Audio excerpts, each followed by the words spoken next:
सबसे पहले हम वापसा के साथियों को इमीडिएटली ये प्रोग्राम करने के लिए या प्रोटेस्ट करने के लिए बहुत बहुत शुक्रिया कहते हैं। और आप जो लोग यहाँ आए हैं बिल्कुल शॉर्ट नोटिस पे, आपका कंसर्न ये दिखाता है कि हम सामाजिक न्याय के लिए चाहे कितनी भी कोशिश क्यों ना की जाए, सरकार के द्वारा, मीडिया के द्वारा हम भूलने वाले नहीं हैं। और यह जो भुला देने की और याद रखने की लड़ाई है, सच में ये लोकतंत्र की लड़ाई है, बाबा साहब के सपनों को सच करने की लड़ाई है। और इस लड़ाई में मैं आप तमाम लोगों का JNU-SU की तरफ से क्रांतिकारी इस्तकबाल करता हूँ, आपको जय भीम करता हूँ। दोस्तों, कल मुझे HCU जाना है और HCU में जो स्थिति आज हुई है, बिल्कुल मैं पूरी तरीके से सहमत हूँ साथी राहुल से कि इस तरीके से बात को रखा जा रहा है कि स्टूडेंट ने कोई वायलेंस किया। हम किसी वायलेंस का समर्थन नहीं करते हैं, हम निंदा करते हैं, लेकिन जो वायलेंस करने का ठीकरा स्टूडेंट के ऊपर फोड़ा जा रहा है, दरअसल वो सच नहीं है। सच ये है, मैंने भी एक वीडियो देखा है कि स्टूडेंट पीसफुली बैठ गए हैं एडमिनिस्ट्रेटिव बिल्डिंग के सामने। और मैं HCU पहले भी गया हूँ, 3 दिन रह करके आया था उसी दौरान जब ये मूवमेंट काफ़ी आगे बढ़ चुका था। और वहाँ पे देखा है कि जो बेलीवाड़ा बनाया गया है, जो शॉपिंग कॉम्प्लेक्स है, वहाँ पे जो दुकानें हैं, उसके बीच की जो जगह है जहाँ पे रोज़ प्रोटेस्ट होते हैं, दिन भर स्टूडेंट वहाँ होते हैं। जब हंगर स्ट्राइक हुआ था तो वहीं पे लोग बैठे हुए थे, उससे पास में ही एडमिनिस्ट्रेटिव बिल्डिंग है।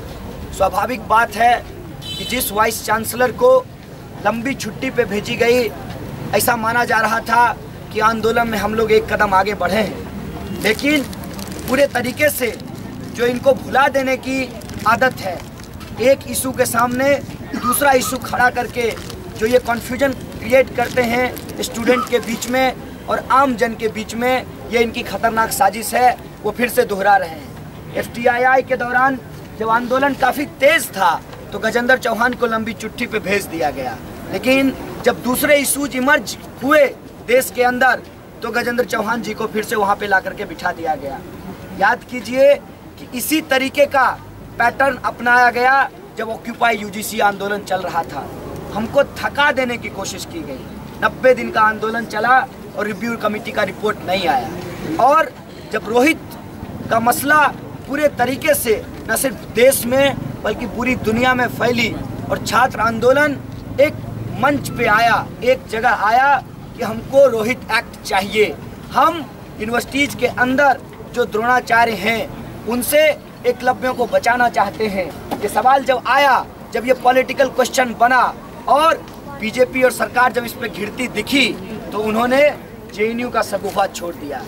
लेकिन इस बात की खुशी है कि इनकी भुला देने की राजनीति के सामने हमारी याद करने की राजनीति लगातार मजबूत हो रही है, लगातार ताकतवर हो रही है और हम किसी भी इशू को छोड़ नहीं रहे हैं। चाहे अंबेडकर पेरियार स्टडी सर्किल को बैन करने का मसला हो, चाहे दादरी में अखलाक का मॉब लिंचिंग का मसला हो, चाहे अलीगढ़ यूनिवर्सिटी का माइनॉरिटी स्टेटस छीनने का मसला हो। 5 अप्रैल को उस पर सुप्रीम कोर्ट का डिसीजन आने वाला है और वहाँ पर भी एक ज़बरदस्त आंदोलन चल रहा है अलीगढ़ के अंदर। और बार बार जो रोल है एक ख़ास तरीके का मीडिया का, जो यूनिवर्सिटी का विलिफिकेशन करती है, बुलिंग करती है, वहाँ पर गलत गलत तरीके से अफवाहें फैलाई जाती है। और इस तरह का माहौल हैदराबाद के अंदर भी था जब हम HCU गए थे कि स्टूडेंट जो कैंपस के अंदर बोल रहे थे उनकी एक भाषा थी, लेकिन बस में जो चलने वाले लोग थे, ऑटो में जो चलने वाले लोग थे, उनकी भाषा बिल्कुल अलग थी।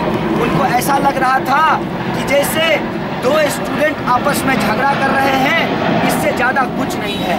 हम स्पष्ट करना चाहते हैं इस बात को कि पेशेवर हिंसा करने वाले, पेशेवर झगड़ा करने वाले हम लोग नहीं हैं। ये काम इस देश में RSS और ABVP बखूबी कर रही है और सालों से कर रही है, और उससे पहले इस देश के अंदर जो जातिवादी ताकतें हैं वो करती रही है। हमारा इससे कोई लेना देना नहीं है।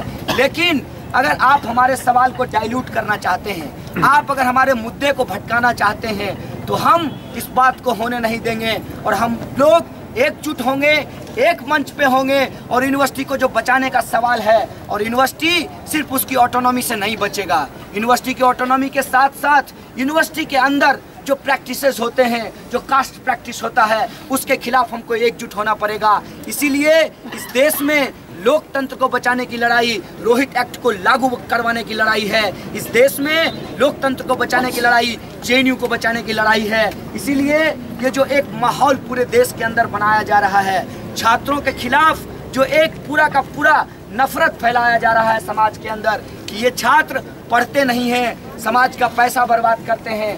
दरअसल हमको इस बहस में पूरी तरीके से उतरना चाहिए और उनको बताना चाहिए कि शिक्षा हमारा बुनियादी अधिकार है, शिक्षा हमारा संवैधानिक अधिकार है, ये किसी की खैरात नहीं है। हम मोदी जी से भीख नहीं मांगने के लिए आए हैं। और अगर अप्पा राव के खिलाफ हम बोल रहे हैं, अगर हम दत्तात्रेय के खिलाफ बोल रहे हैं, इसके लिए हम जिम्मेवार नहीं हैं, इसके लिए वो जिम्मेवार हैं जो अपने पावर का गलत इस्तेमाल स्टूडेंट के लिए कर रहे हैं। इसके लिए वो जिम्मेवार हैं जो सामाजिक न्याय का जो सपना है बाबा साहब का, जो हमारे संविधान का गोल है, उसको भटकाने का प्रयास कर रहे हैं। ये रिस्पॉन्सिबिलिटी उनको लेनी पड़ेगी और वो जितना भी कोशिश कर लें, पुलिस प्रशासन, मीडिया, गुंडे, तमाम तरीके की चीज़ों का इस्तेमाल कर लें, हम बाबा साहब के सपनों पे चलेंगे और पीसफुल ट्रांजिशन से इस देश के अंदर सामाजिक न्याय को स्थापित करेंगे, विश्वविद्यालयों को बचाएंगे, द्रोणाचार्यों को सबक सिखाएंगे और एकलव्यों के लिए विश्वविद्यालय को आगे बढ़ाते हुए